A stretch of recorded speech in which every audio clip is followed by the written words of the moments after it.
As artificial intelligence surges ahead, can we trust OpenAI and its boss, Sam Altman? I'm Azim Azhar, and today I'm talking to Sam Altman. Welcome to Exponentially.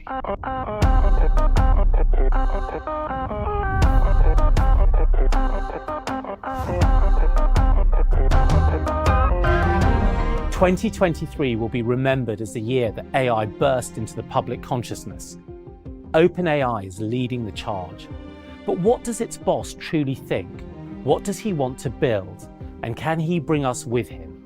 Sam Altman. He's the rock and roll star of artificial intelligence. He's raised billions of dollars from Microsoft, and his early backers include Elon Musk and Reid Hoffman. It's been a hell of a journey, and the more we know about AI, the more questions the technology raises. I caught up with Sam at the beginning of a world tour that would cover 20 countries in just 30 days. We spoke to each other at University College London in front of a live audience of nearly 1,000 people.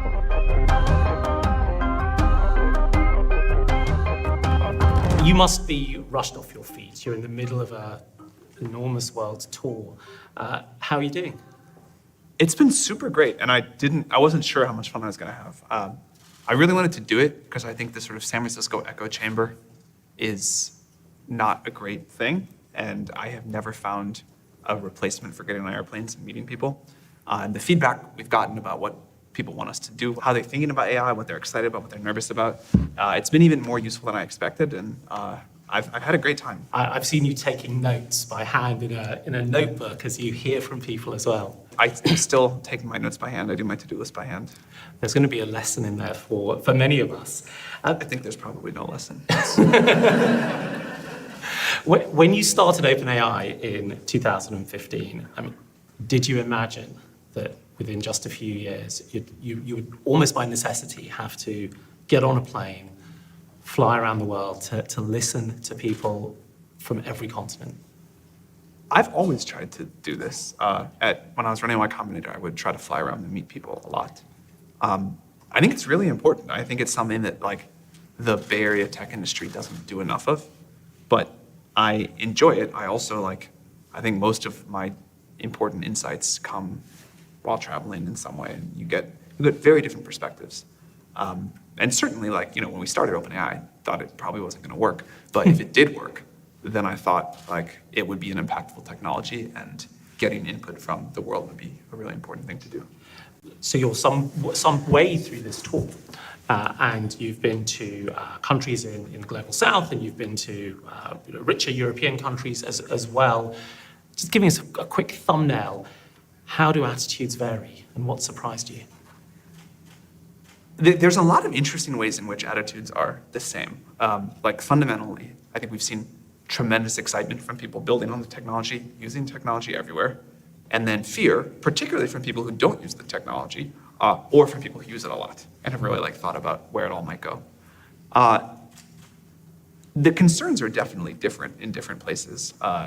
In the global south, there's a lot more about what are the economic benefits this can deliver right now? Mm-hmm. How can this help with problems that we face in education, healthcare right now? And in more developed worlds, there's more of, how are we going to make sure that some of these longer-term problems are addressed? And that, of course, makes sense.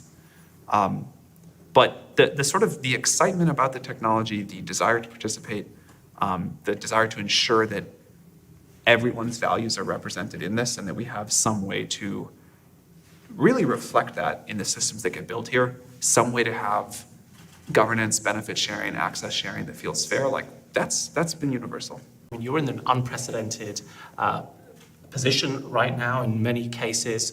In the Silicon Valley model, the founder of a business like this or a service like this owns a lot of equity, takes a salary as well, has a financial upside, and you don't have any of that. You just draw enough for your health insurance. So what is the inner drive for you, given the challenge, given the demands on your time, your energy? I can't think of any more exciting thing. I hope this is self-explanatory, but I can't think of anything more exciting to work on. I feel extremely privileged to be at this moment in history, and more than that, working with this particular team. I don't know how I would possibly rather spend the days. Right. I was very fortunate. I made a bunch of money very early in my career, so Like, I don't think it's some like great noble thing. Do you have mentors? Are there people you're learning from?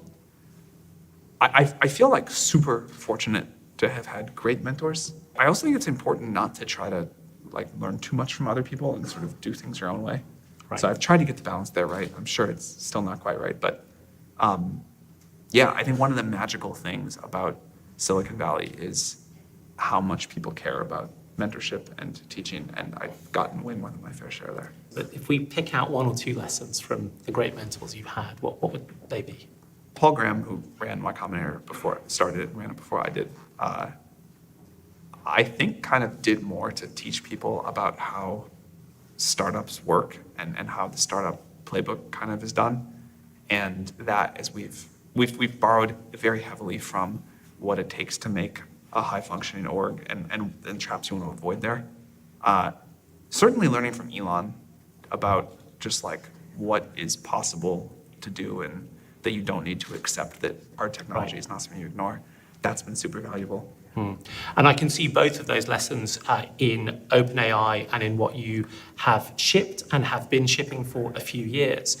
When we last spoke a couple of years ago, you were talking about these large language models, and we're currently on GPT-4, but back then the state of the art was GPT-3. And you said to me that the gap between GPT-2 and GPT-3 was just a baby step on the continuum. You said just a little baby step. When you now look at GPT-4, would you say that's another baby step? It'll look like that in retrospect, I think. Right. It feels like Well, that's the nature of the exponential, Yeah, right? It looks like that in retrospect. Yeah. But when we're living through it, well, it felt like a big jump for a little while. And now people are, it's very much like, what have you done for me lately? Where's GPT-5? And that's fine. Like, that's the way of the world. That's how it's supposed to go. But, people get used to anything. We establish new baselines very quickly. I'm curious, what were the insights that you gained in developing GPT-4 and in the months following its release that were different to the ones from the previous models that you'd released? We finished training GPT-4 like 8-ish months before we released it, I think. And that was by far the longest we'd ever spent on a model pre-release. One of the things that we had learned with GPT-3 was all of the ways these things break down once you put them out in the wild.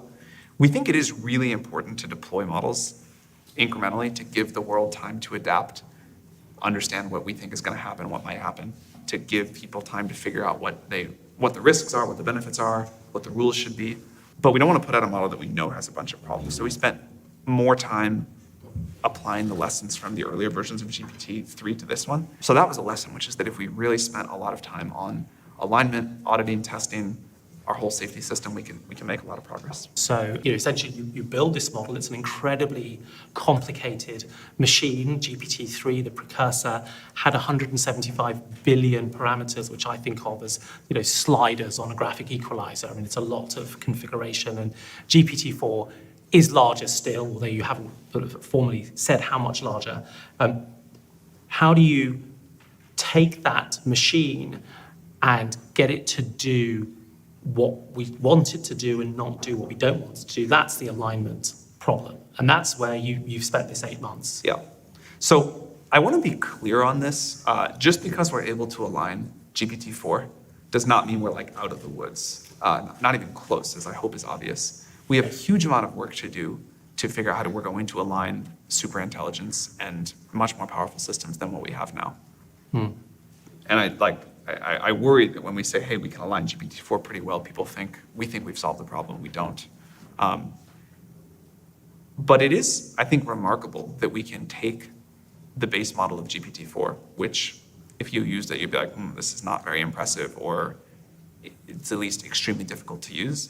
And with so little effort and so little, relatively speaking, data, we can do RLHF and get the model to be so usable and so aligned. And RLHF is reinforcement learning with human feedback, which I think is the way that you get people to answer questions from GPT-4 and tell it when it's been good and when it's not met expectations. And it's very tiny amounts of feedback, and it's very unsophisticated too. Like, what you would like to think, given these models are usable with natural language, you'd like to think someone would say like, oh no, this answer is wrong for this subtle reason, and you got this assumption wrong here, which led to this other problem there.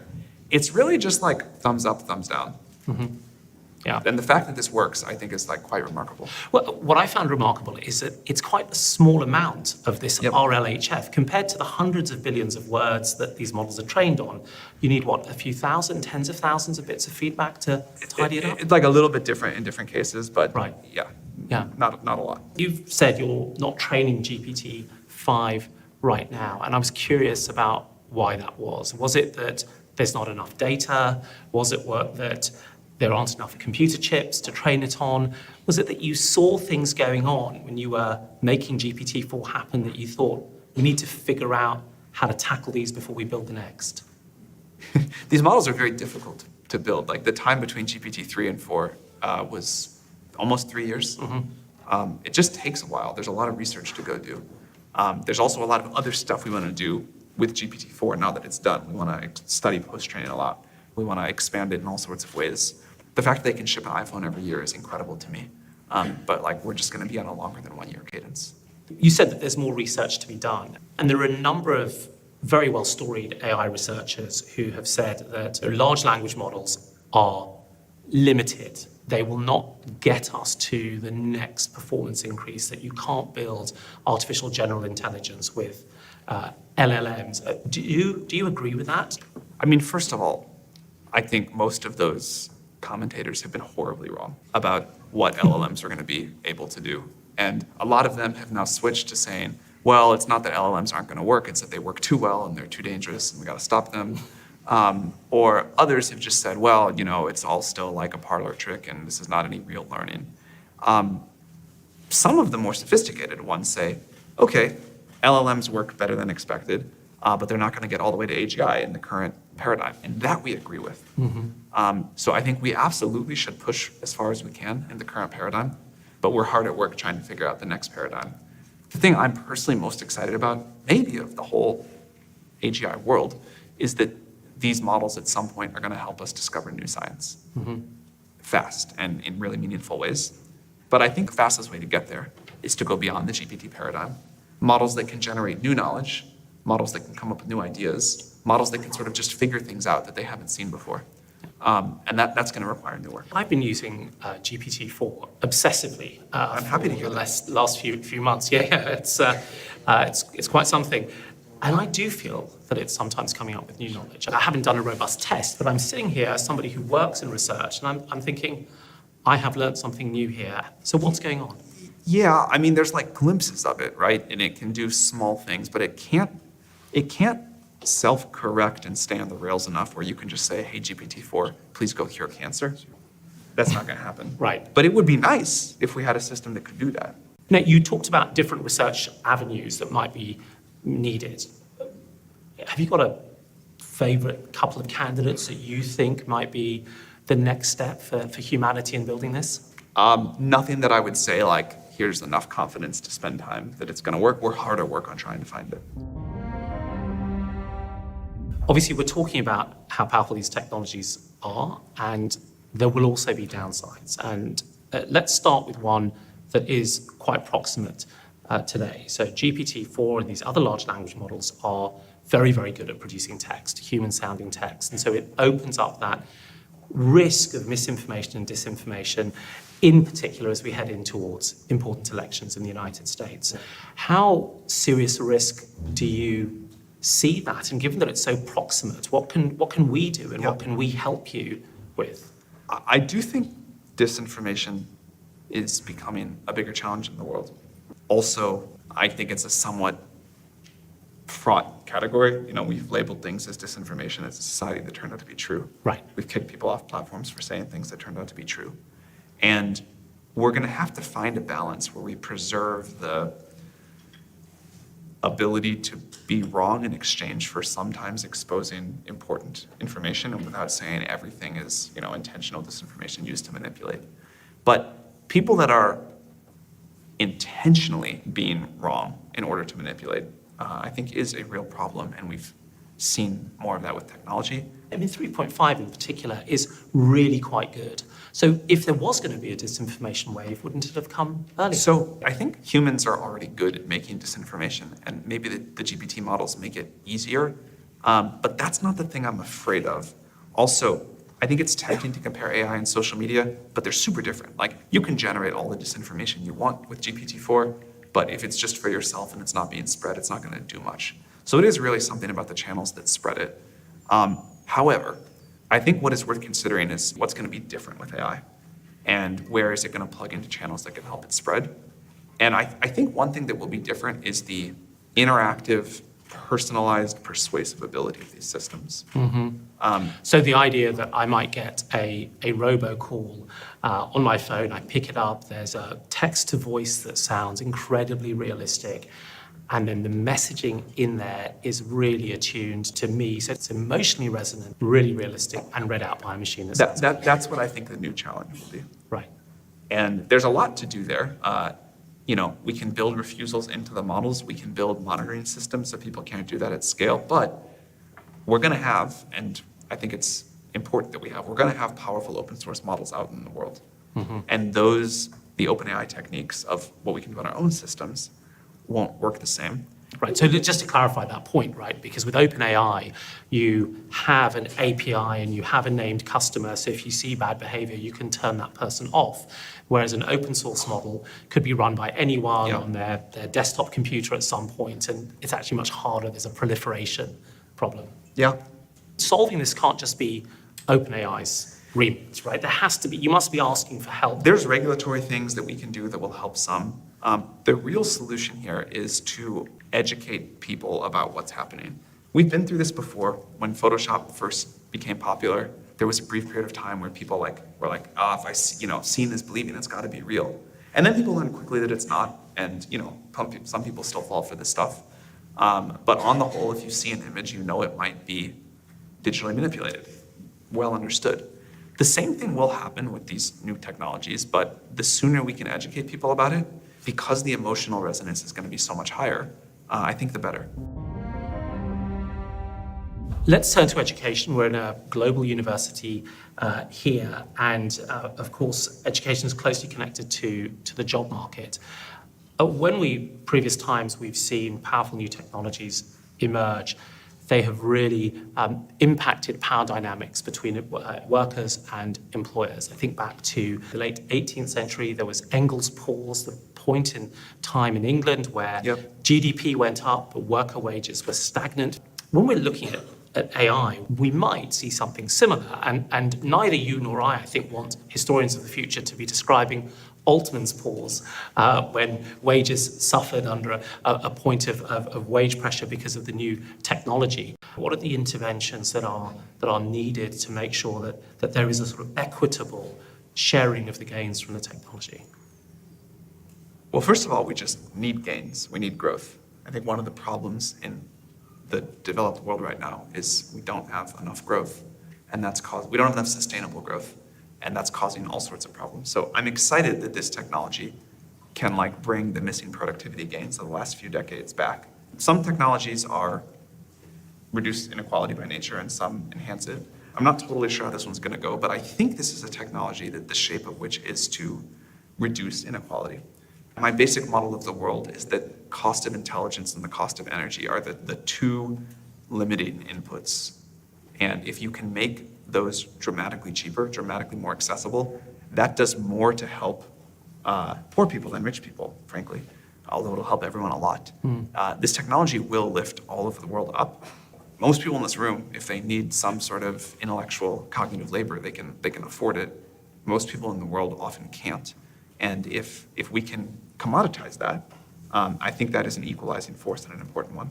Well, can I say one more thing? Of course, yeah, please. I do, I think it's important to think, I think there will be way more jobs on the other side of this technological revolution. I'm not a believer that this is the end of work at all.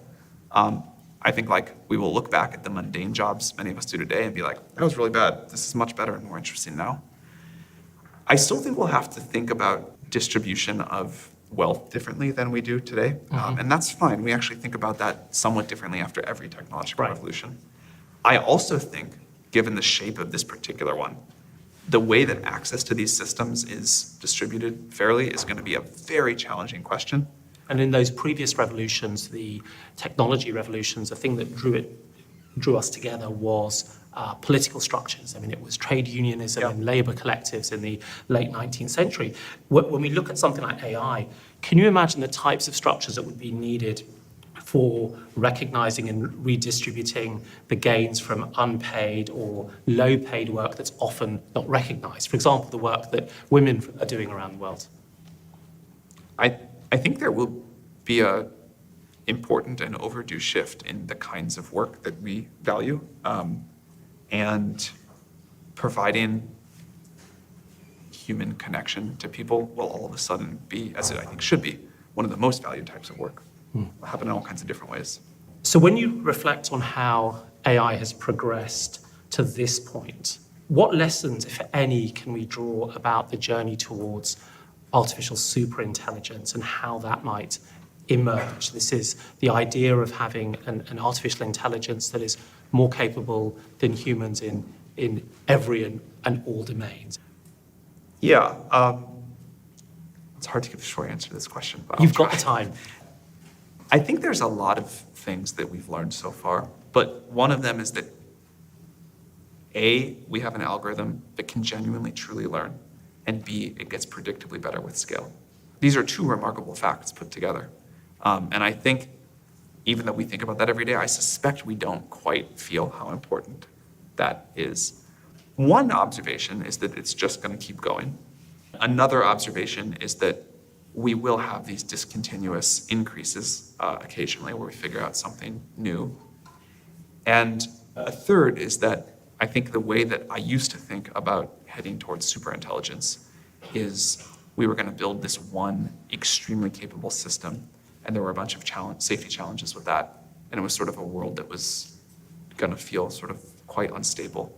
But I think we now see a path where we very much build these tools, not creatures, tools, that get more and more powerful, and there's billions of copies, trillions of copies being used in the world, helping individual people just be way more effective, capable of doing way more. The amount of output that one person can have can dramatically increase. And where the superintelligence emerges is not just the capability of our biggest single neural network, but all of the new science we're discovering, all of the new things we're creating.